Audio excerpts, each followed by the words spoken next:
Ja, liebe Zuschauerinnen und Zuschauer, herzlich willkommen zum Videotalk der SPD-Ratsfraktion Gelsenkirchen auf einen Kaffee mit.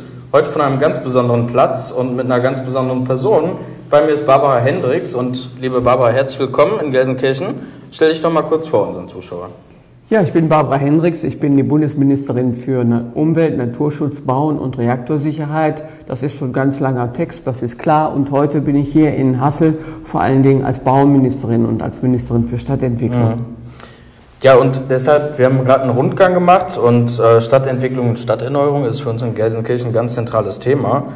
Wir schaffen es nämlich über die Stadtteilprogramme auch kleinräumig sozusagen die Situation, die Lebensqualität der Bürger zu verbessern. Das ist ein Beispiel hier und du bist jetzt Bundesministerin, aber in Gelsenkirchen-Hassel. Also welche Rolle spielt der Bund bei diesem Programm? Ja, das Programm, das ist ein gemeinsames Programm von Bund und Ländern und den Kommunen. Und wir geben als Bund immer 1/3. Und normalerweise ist das sogar Drittel Finanzierung, aber in Nordrhein-Westfalen ist es so, dass das Land etwas mehr gibt, sodass die Kommunen etwas weniger als 1/3 bezahlen müssen. Okay. Aber wir geben bundesweit immer 1/3. Und alles, was hier passiert, das wird natürlich auch über das Land beantragt.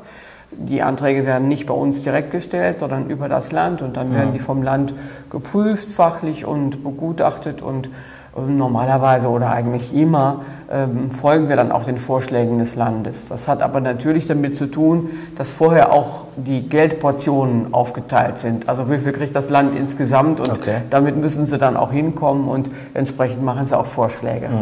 Und was mit dem Geld des Bundes passiert, das konntest du dir gerade ansehen beim Rundgang, unter anderem passiert als Beispiel, exemplarisch. Und da kommen viele Vereine zusammen, Verbände, viele Aktionen zusammen. Und ist das sozusagen das, was du dir auch vorstellst als Bundesministerin, so eine vielfältige Form, die da zusammentrifft? Ja, das ist ja der entscheidende Punkt. Zunächst würde man mal sagen, das geht ja um Bauen und um Stadterneuerung und darum geht es eben auch. Und wir haben hier erstmal im Vordergrund zunächst stehen Investitionen, also tatsächlich bauliche Investitionen in die Gebäude, in das Umfeld, sodass tatsächlich auch, ich sag mal, so rein optisch und tatsächlich auch von den Nutzungsmöglichkeiten das ganze Niveau angehoben wird. Okay. So, meistens hat man entweder was ganz Neues oder man muss was Altes besser machen.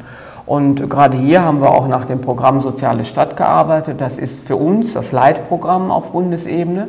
Und das funktioniert aber natürlich nur, wenn die Gebäude und alles, was hergerichtet worden ist und was schöner ist und besser ist als vorher, wenn das auch mit Leben erfüllt wird. Und das ist ganz klar, da müssen die Menschen mitmachen, da braucht man Ehrenamtliche, da muss man natürlich auch Bürgerinnen und Bürger und Kinder und Jugendliche haben, die auch kommen wollen, die auch die Angebote wahrnehmen. Ist ja klar, wir machen ja nicht nur leere Gebäudehüllen, sondern wir wollen, dass die guten Gebäude dafür da sind, dass die Menschen sie für sich annehmen und die verschiedensten Sachen machen können. Okay. Also der Bund engagiert sich ja nicht nur hier, sondern auch im Energielabor in Hassel, ne? Was ist das? Was für eine Rolle spielt ihr da? Ja, das ist schon was ganz Besonderes. Das ist eine reine Bundesförderung. Da kommt auch keine Landesförderung hinzu. Und das ist eines der nationalen Projekte des Städtebaus. Das ist im Jahr 2014 zum Energielabor Hassel und Herten, sage ich mal, Gelsenkirchen und Herten, ist also in eins dieser Förderprojekte geworden, wo wir 50 Millionen Euro im Jahr bundesweit zur Verfügung haben. Und hier alleine sind das 4 Millionen, die werden aber natürlich über 3 Jahre so verteilt.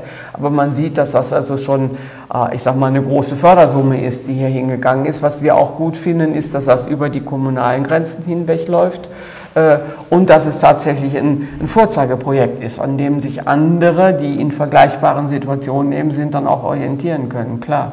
Also ich hoffe, dass du das interessant fandest hier, den Rundgang im Bonny, im Stadtteilzentrum und viele interessante Projekte mitbekommen hast. Du hast jetzt noch vor dir, glaube ich, eine Podiumsdiskussion, wo viele Bürgerinnen und Bürger, die haben wir schon gesehen, gekommen sind, um mit dir zu sprechen.